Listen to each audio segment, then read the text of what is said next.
It sounds so huge, right? Mind-blowing. Because I had to wait for my work permit, because I... Hi everyone! My name is Eunice and welcome to Nanay Life and Adventures, where I share with you my life as a Filipino mom and my adventures as an immigrant here in the US. So today's video, I will be sharing with you one of my adventures here in the US, and that is becoming a teacher. And I will also be answering one of the most frequently asked questions, and that is, Day, nagpilaman ang sweldo sa Amerika? Dako-dako, guro ay. So today is the day because I will be answering that question. So if you are curious of the answer, please keep on watching.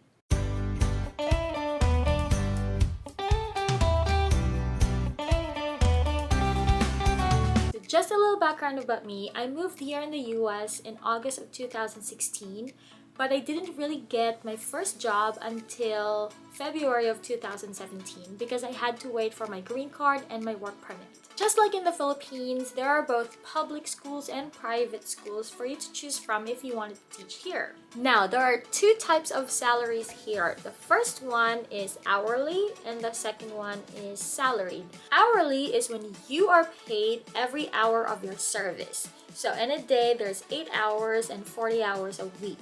So if you're going to work less, then you will be paid less. If you're going to work more, you will be given overtime pay.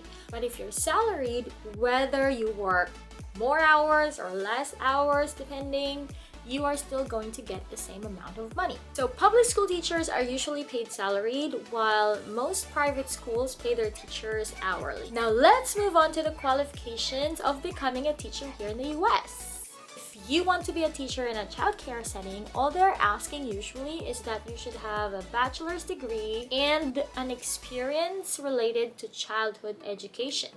Now, your salary will vary depending on your qualifications, your credentials, and your number of years of experience. In public schools and other big private schools, usually you should have your bachelor's degree related to education and you should have your teaching license. So for me personally, I am working in a private school and I am teaching pre-kindergarten. So when I came here in the US, I actually didn't know what to do with my life. I honestly was terrified. It was so daunting because I don't know the culture, especially in the classroom. So I have no idea what to do, where to go. However, because my experience is more so into early childhood education, I pursued that path. And I actually don't regret it because it worked so well for me and my family. Now, let's get into the most exciting part, and that is the salary. I will first start with the salary of those who work hourly in a childcare setting. So since private school usually depend on the number of enrollments they have, they usually pay teachers lesser compared to those who are working in public school because public school is funded by the government, so they are more stable. And it is very important to note that the salary depends on your location. I'm currently living here in Virginia, so the salary scale might be very different compared to New York, to Kentucky, Indiana, or whatever. So the numbers I will be mentioning here is only for Virginia. And also, it is very important to note that I will be mentioning a yearly salary. So usually in private schools, as I have mentioned, teachers are paid hourly. And most of the time, teachers are paid between $15 to $25 an hour depending on your qualifications or the status of your school. $15 to $25 an hour is usually around 700 to 1,200 pesos an hour.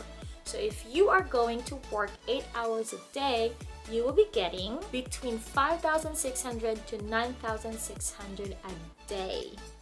So that means in a whole month, you can get 112,000 to 192,000 pesos a month. That sounds so big, doesn't it? Therefore, your yearly salary can be from 1.3 million pesos. That sounds so huge. Up to 2.3 million pesos. So huge, right? But honestly, here in the US, the cost of living is also so high that that salary actually doesn't suffice unless you have other jobs. Now, if you are in public school, if you have a bachelor's degree, if you have your teaching license, and if you have 1 year of teaching experience, you are going to get 51,000 US dollars. And that is 2.4 million pesos a year. It sounds so huge, right? Mind-blowing. Now, if you have a master's degree, 1 year teaching experience, and a teaching license, you are going to be getting $56,000 or 2.7 million pesos. Sounds mind-blowing, right? It sounds so much. However, we pay taxes here, and our taxes here in the US are so high that your net salary is actually lesser than what you get. So here we are paying Social Security, Medicare, federal tax, and state tax. I honestly couldn't tell you how much tax I'm paying because we are paying it as a couple, as a married couple, so I don't know because Neil is in charge of that. Aside from the taxes that we have to pay, the cost of living here is so expensive. So housing, for example, and if you want to live all by yourself without any roommates, you will be paying around $1,600 to $2,000 a month. That is around 112,000 pesos to 192,000 pesos. So even if you think you're getting that much money, the amount of money you're actually spending is also a lot.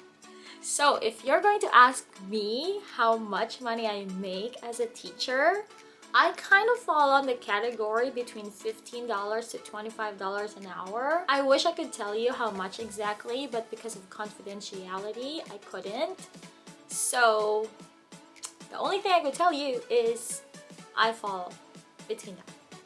Therefore, I must say that even if teacher is the most noble profession you could have, and that teachers work so hard, teachers have a lot of responsibilities aside from teaching, the sad reality is teachers are underpaid wherever you go. It's just so sad.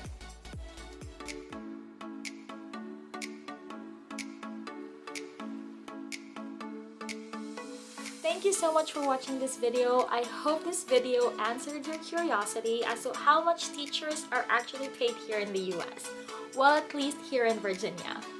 And please let me know in the comment down below what you think. And if you haven't subscribed yet, I would really appreciate if you do. So please don't forget to click on the subscribe button and the bell notification for you to be notified once a new video is up. So I hope you guys will stay safe and healthy, and don't forget to spread love and kindness. Until next time, bye!